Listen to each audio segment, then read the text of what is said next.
European leaders pledged on Thursday to stand by Ukraine and spoke of a new era of military preparedness spurred by Russia's invasion and Donald Trump's abandonment of what had once been a U.S. ally in Kiev. We want a peace through strength. And this is the reason why I present today to the leaders the Rearm Europe plan.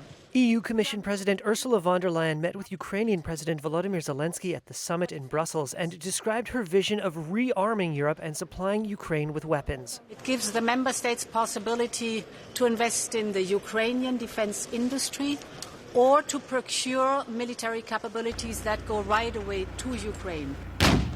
We made a strong signal to Ukrainian people, to Ukrainian warriors, to civilians, to all our families. And it's great that we are not alone. We feel it and we know it. Thank you so much for everything.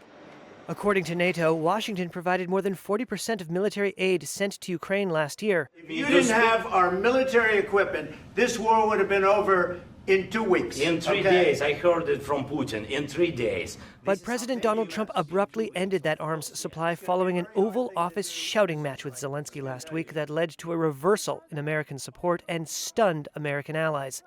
In the days since, that shock has hardened into new resolve, driven by fears that Russia, emboldened by its war in Ukraine, may attack an EU country next, and that Europe cannot rely on the U.S. to come to its aid. In a televised address on the eve of the summit, French President Emmanuel Macron said, quote, "I want to believe that the United States will stand by us, but we have to be ready if that is not the case."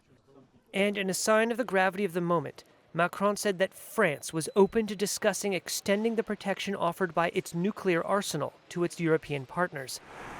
Moscow said Macron's speech contained notes of what it called, quote, "nuclear blackmail."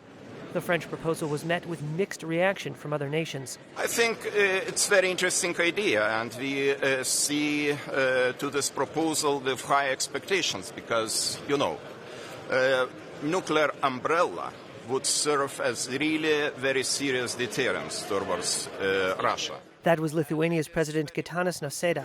Wir sind in der NATO miteinander verbündet. Dazu gibt es German Chancellor Olaf Scholz stressed the need to keep the U.S. involved.